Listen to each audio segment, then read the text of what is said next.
who was the mover of the motion.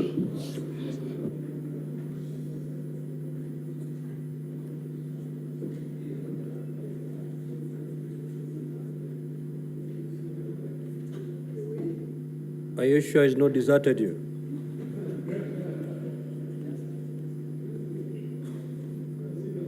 It is always a risk in this type of business, Honorable Speaker, but I'm sure he's around.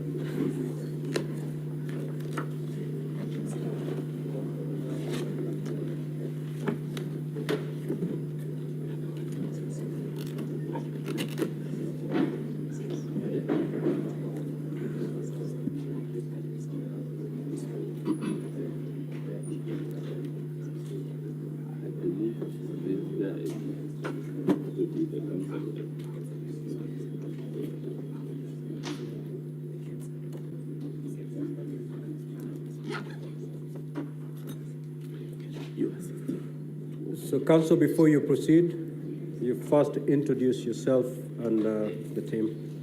Yes, for the record, Honorable Speaker, my name is Mudhomi Viankolu. I'll be doing the exam in chief on behalf of the National Assembly. I shall be assisted in that enterprise by my learned friend, Mr. Peter Manyonge Wanyama. I will cover grounds 1, 5, 6, and 7. And my learned friend will lead the witness in respect of the other grounds in the motion.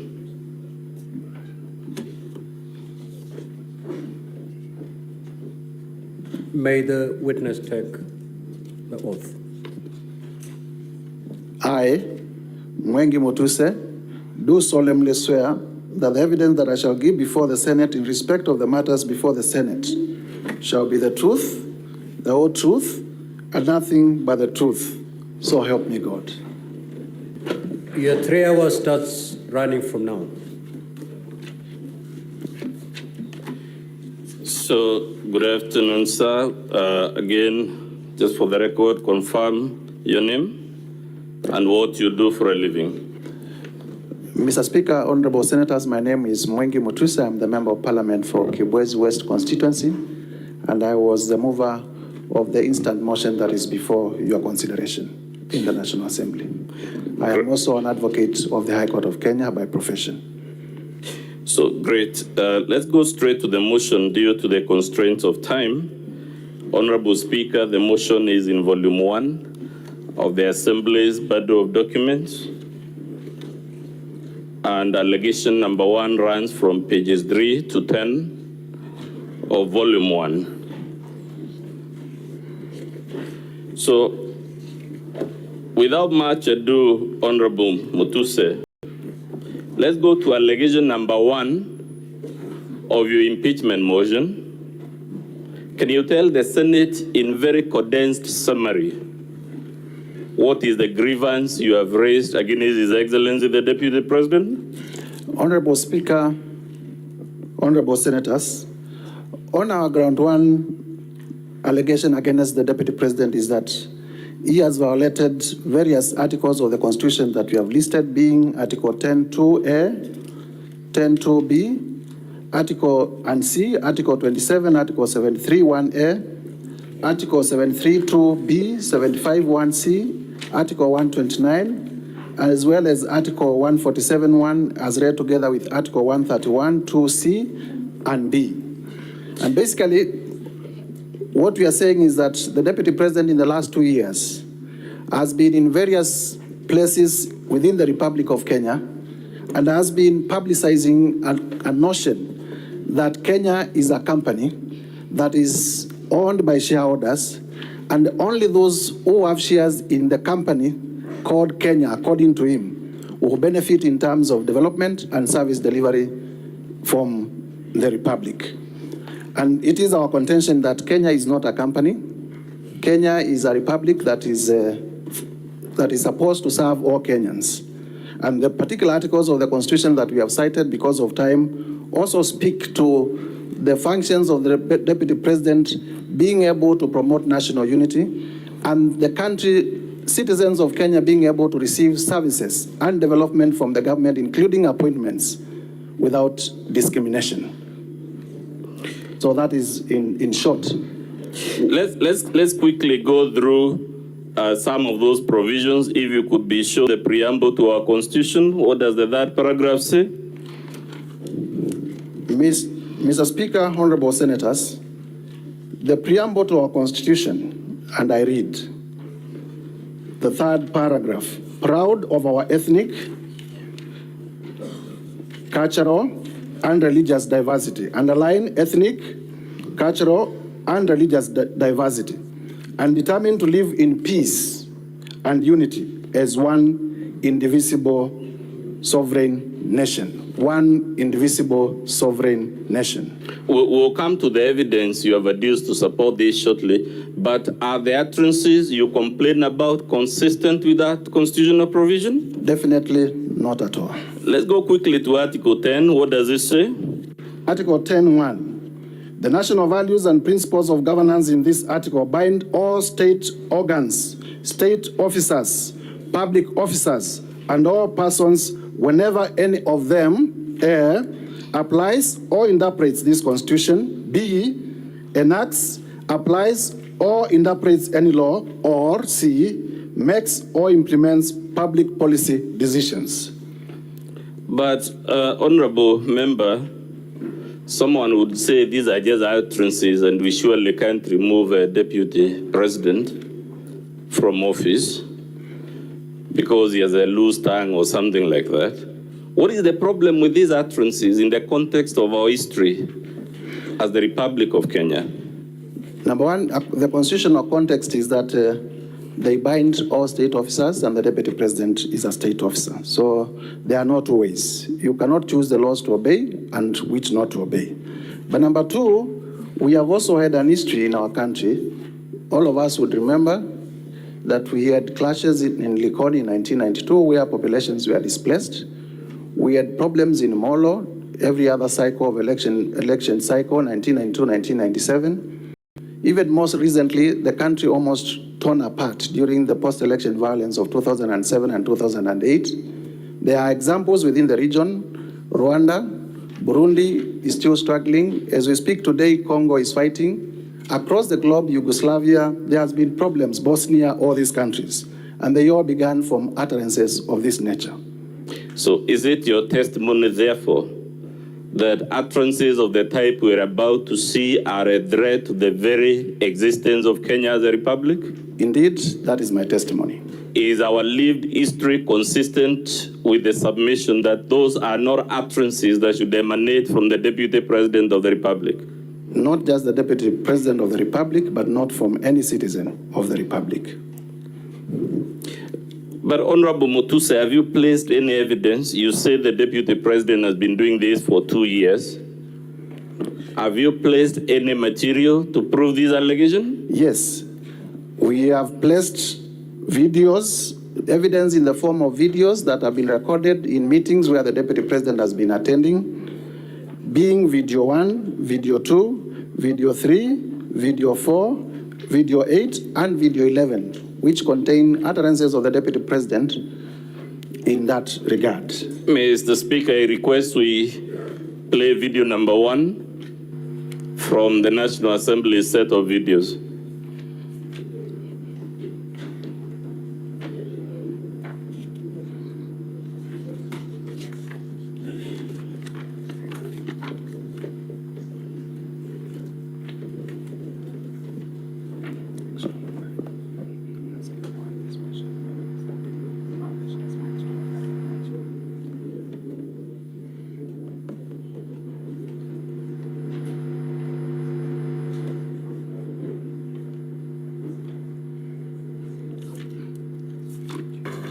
Sisi lazima tungeangalia nyinyi.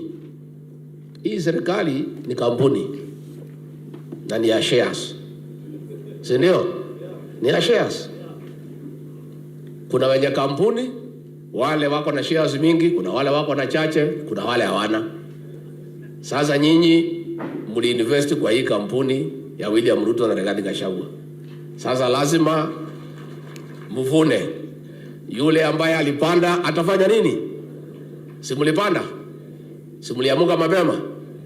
Mukasema mutaki kusikia mambo ya ile system na nini? mukainvest, mukapanda, mukapalilia, mukaweka mbolea, mukamwagilia maji, wakati ya kuvuna ndio huu. Na itakuwa namna hiyo. Najua wengine wananikashifu ati mimi nasema ati wale walipanda wavune kwanza. Iko makosa? Iko makosa? Hata hao watavuna, lakini wangoje. Si wale walipanda ni wavune kwanza. Wakishavuna wavune, ile tabaki kidogo, wale wakupanda waingie, watafute huko nini, ile itapatikana wachukue, wakwende. Si iko namna hiyo? Na itakuwa namna hiyo. Ndio watu wakipiga kura waelewe hii kura ni kusema nini. Hii kura iko na maana. Nyinyi hamwezi piga kelele huko, mpige kelele. Mnasema William Ruto ni bure, hawezi, mnaita yeye majina, alafu akipata, akikawa, mnapiga laini ati mko pale mbele. Ati mnataka mpite wale walisema anafaa ati mkue pale mbele. Inawezekana? Mimi kazi yangu pale kwa Ikulu ni hiyo. Ni kupanga hiyo laini. Hapo ni kazi mimi napanga hapo. Mimi naangalia kwa laini, nikiona we ulipanda, natoa wewe nyuma, napeleka wewe mbele. Because of the constraint of time, Honorable Mutuse, what did these utterances mean and what were they understood by any fair-minded Kenyan to mean? The ordinary meaning is that there are Kenyans who are supposed to benefit from the Kenyan government, and there are other Kenyans who are not supposed to benefit from the Kenyan government. And His Excellency, the Deputy President, will make sure only those who voted for the present government benefit from the government. And those who did not vote for the government will not get any benefits because they are not shareholders. Are those utterances consistent with the national value of human dignity in Article 10B? Not at all. Are they consistent with the value of national unity in Article 10A? Not at all. Are they consistent with social justice in Article 10(2)B? Not at all. What about inclusiveness? Indeed, they are divisive. What about equality? Not at all. What about non-discrimination? They are very discriminative. What about protection of the marginalized? They do not protect the marginalized, they marginalize them further. We could go on and on, sir. Are those utterances consistent with any of the articles you claim in ground one have been violated? Not at all. Let's play video number 2, Honorable Speaker.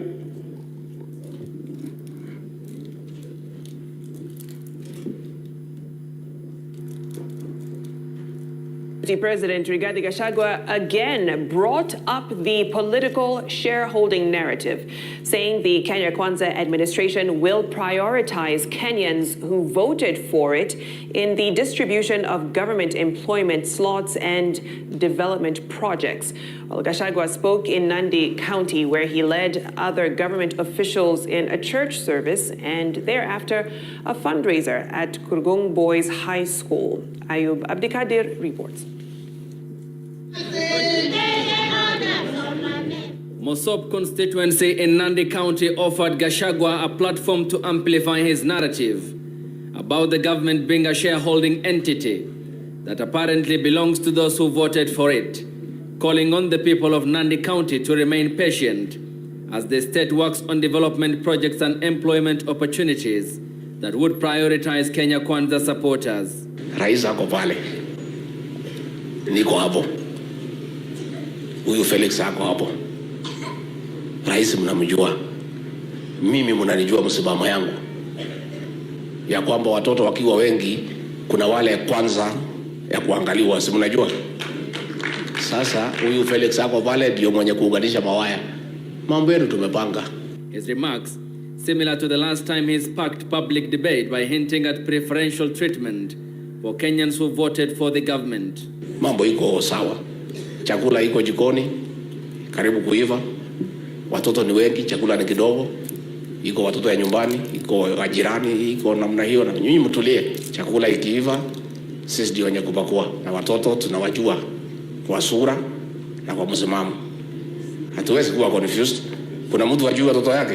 The deputy president who led other Kenya Kwanza leaders for a church service and thereafter a fundraiser at Kurgung Boys High School also outlined measures. Let's play. In the interest of time, Mr. Speaker, I want to play all of them, then I'll put the questions. Let's hear video number 3, I believe.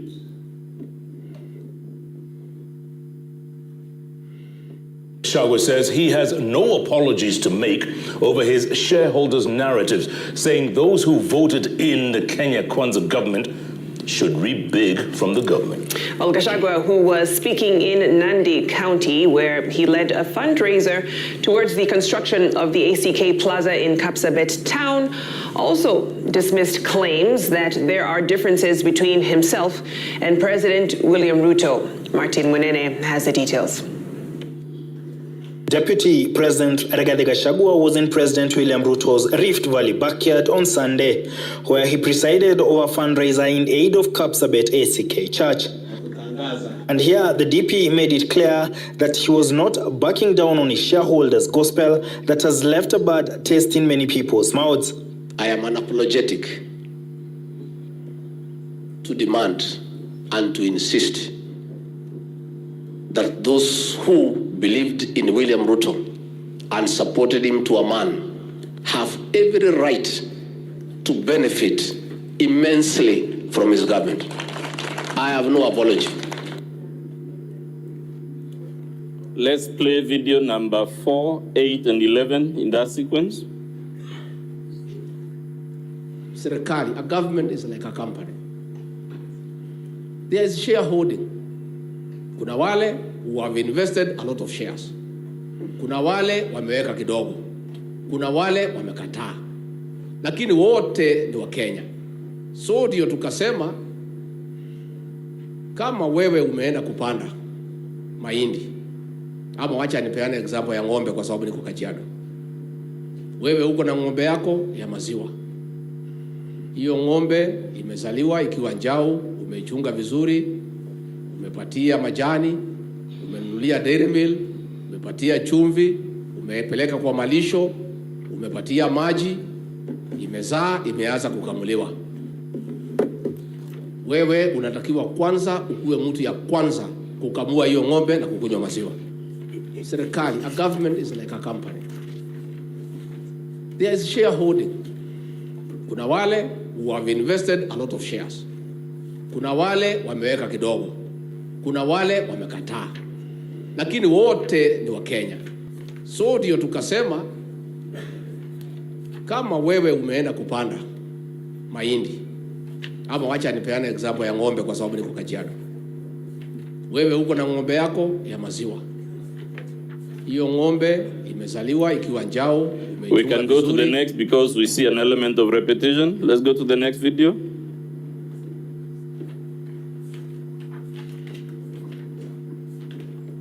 Mimi nilisema pale Kericho, watu ya Azimio wakanipigia kelele.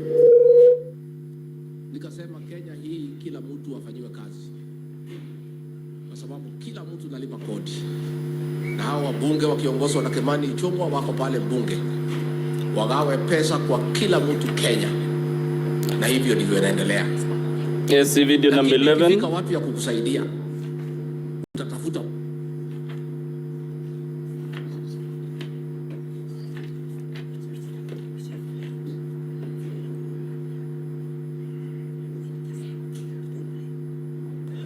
The good people of Homa Bay, that I am going to work with your leaders, the ones you have elected, so that we can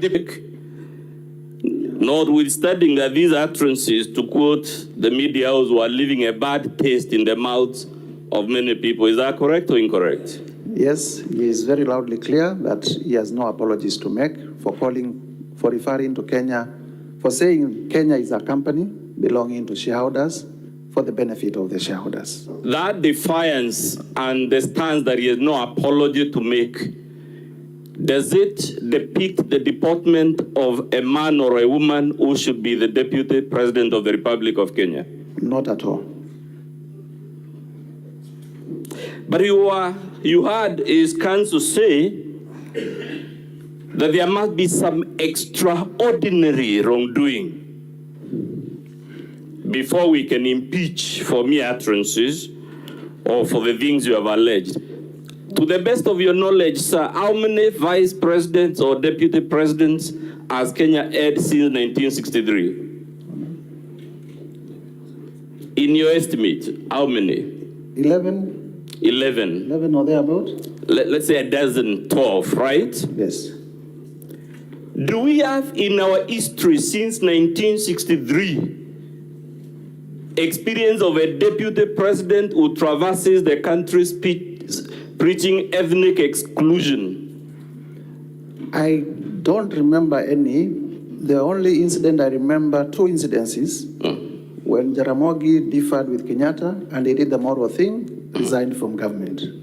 I also remember an incident, I think it was Vice President Morumbi, who also differed with the then president and did the honorable thing and resigned from government. Those were the first two vice presidents. Daniel Arap Moi was at that. Do you know of any incident where Daniel Arap Moi was moving around this country as vice president, committing this type of wrongdoing? No, not at all. How about Mwai Kibaki? In fact, even when he was demoted, he continued working in cabinet. How about Josephat Karanja? Not at all. How about George Saitoti? Even when he was sacked, he continued being loyal to the government of the day. How about Musalia Mudavadi? In his short stint, nothing is heard about him undermining his boss. How about dividing the country? Mudi Awori? Not at all. Kalonzo Musyoka? Not at all. So when we are told there is nothing extraordinary about this wrongdoing, is that consistent with the lived reality of Kenya? There is everything extraordinary when a country of 46 tribes, someone advocates for the servicing of less than two of those communities. Where will the 44 go? Given the politics of 41 against 1 in 2007 and the post-election violence, would this allegation be extraordinary wrongdoing? It is an extraordinary wrongdoing. In fact, the post-election violence that resulted from that particular kind of campaign was in itself extremely dangerous to our social fabric and extremely dangerous to our economy. Given the experience of the Molo and Likoni clashes in the 90s, would this be extraordinary wrongdoing coming from the second senior-most state officer? Indeed, and also when it is remembered that he was a district officer in Molo when those clashes were happening. Given what is going on right now as we speak in Tana River, would conduct like this emanating from none other than the deputy of the president be extraordinary misconduct? I have seen in news that there are families that are displaced, people have lost property, and if that is not extraordinary, then I do not know what extraordinary means. Given, sir, and I will summarize this, what this type of campaign achieved in Rwanda, in Burundi, in Sudan, in South Sudan, in former Yugoslavia, in Nigeria, the Biafra War, and we could count and count until the cows go home. Can anyone be heard in good conscience to say that this is not extraordinary misconduct? Indeed, this is very extraordinary, requiring impeachment. Please confirm, because we are pressed for time, that the evidence you're relying on this ground applies equally to allegation number 5 of your motion. Just a minute to confirm. What is your complaint in allegation number 5? Allegation number 5, Mr. Speaker, will be at page 16 to 17 of volume 2. Allegation number 5. Just a minute. Mr. Speaker, honorable members,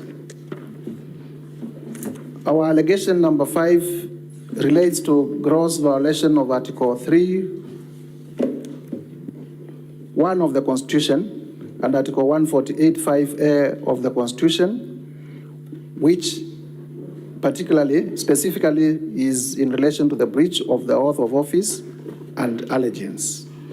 Does the oath of office require the deputy president to promote national unity or the shareholder politics? The oath of office demands of the deputy president to promote national unity. And what is your complaint in ground number 6, sir? In ground number 6, That again is on page 16 to 17, Mr. Speaker. ground number 6 is about serious reasons to believe that the Deputy President has committed a crime under national law pursuant to Article 151B and 2 of the Constitution. And what is the specific complaint? The specific complaint is that there are serious reasons to believe that His Excellency Rigathi Gachagua has committed crimes under Section 13(1)(a) and 62 of the National Cohesion and Integration Act. Can you please read for us those sections of the law? Section 13 of the National Cohesion and Integration Act provides that it is an offense. Honorable Speaker, that section will be in volume 7 of the Assembly's documents. That it is an offense for any person to use threatening, abusive, or insulting words or behavior where the person intends to stir up feelings of ethnic contempt, hatred, hostility, violence, or discrimination. The section also makes it an offense to use words or engage in such behavior when, having regard to all the circumstances, ethnic hatred is likely to be stirred up. Is ethnic hatred likely to be stirred up by this campaign of shareholding? Obviously. Is it likely to stir up ethnic contempt? Obviously. What does Section 62 say?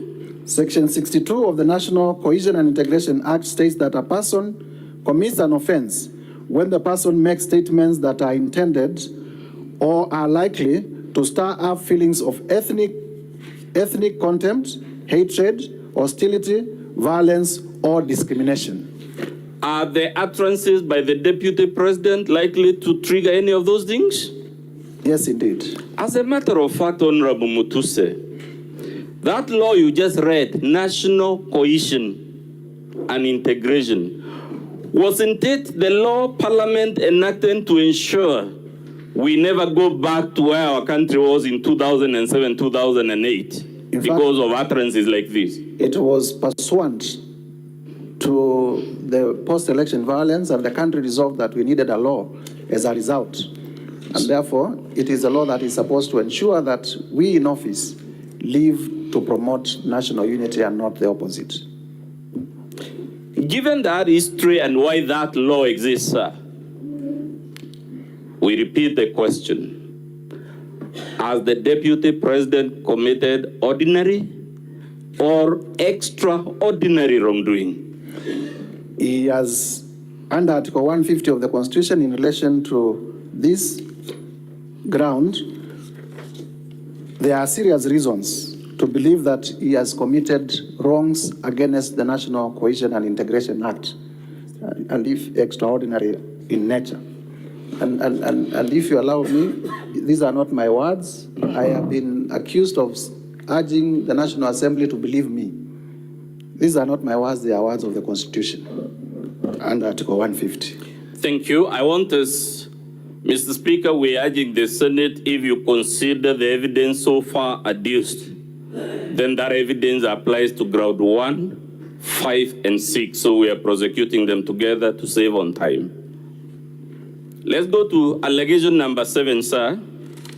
Mr. Speaker, that allegation runs from pages 17 to 31. It was the one you were told runs from falsehoods, culminating in the embarrassing and other things. Let's see whether it is actually falsehoods, embarrassing, and the other adjectives that we were told. And I would urge members to work with me by holding volume 2A of the Assembly's documents, together with our volume 6. 6, I only mention it briefly.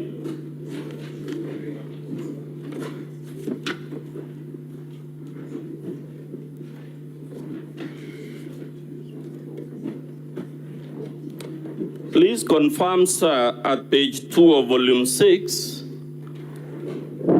as between you and the deputy president, as passions were cast, that you're referring to irrelevant material about the estate of the late Gachagua. Between you and the deputy president, who has brought up this issue of the estate? Is it you or is it him? In the response by the deputy president, on page 2 of volume 6, he did bring out the issue of the estate of his late brother in response to the allegations that he has acquired properties worth 5.2 billion within the period that he has been deputy president. So we'll come back to that document much later. I'm only mentioning it now, sir, to clear the air, whether it is you trying to whip emotions by bringing up this matter, or it is the deputy president attempting, by his own response, to hide behind the shadow of his late brother. I never mentioned any of my deceased relatives. I have them, but I never mentioned any. The deputy president is the one who mentioned his deceased relatives. He's actually the one who has brought this material, isn't it? Indeed. Good. Now we'll come to it. Let's go back to your allegation. Ground number 7, sir. Can you tell the Senate in summary? We are so pressed for time. What is... Mr. Speaker, honorable members, under ground number 7, our allegation is that there are serious reasons to believe that His Excellency Rigathi Gachagua has committed crimes under Section 45(1), 46, 47A3, and 48(1) of the Anti-Corruption and Economic Crimes Act, as well as Sections 2, 3, 4, and 7 of the Proceeds of Crime and the Money Laundering Act. And in short, during the short period that I was doing research on this motion, I have come across properties that are registered in the name of the deputy president or in the name of his children or other proxies that run cumulatively to a value of about 5.2 billion. And there is no clear trace of where the monies to purchase those properties came from, and therefore, under the Anti-Corruption and Economic Crimes Act, qualify to be unexplained assets. Number 2, I have also listed companies that are associated with the deputy president, 22 of them. And these companies, you look at the objects and purposes, they are all the same. And it is our theory and our evidence that these companies have been used for money laundering. Similarly, I have also listed companies that have been transacting with the office of the deputy president, the office held by the deputy president, His Excellency Rigathi Gachagua, with tremendous respect. And they are being paid from that office, and we have laid ground for serious reasons to believe that these companies are actually conduits for corruption, and that political responsibility, even when he's not the accounting officer, rests with the highest holder of that office. And that is the case we are making here. And we shall be showing the connection between the properties and His Excellency Rigathi Gachagua. And in a case of unexplained assets, it is upon the person to show where they actually got the money to buy the assets. We have evidence that the assets belong to him. Let's begin with the companies, Honorable Mutuse. You said you have attached Form CR12 to your motion. Indeed, I have attached Form CR12 being evidence of ownership of those companies. Would that be the Form CR12 on pages 8 all the way to 32 of Volume 2A? Indeed, yes. Honorable Speaker, it's Volume 2A, pages 8 to 32.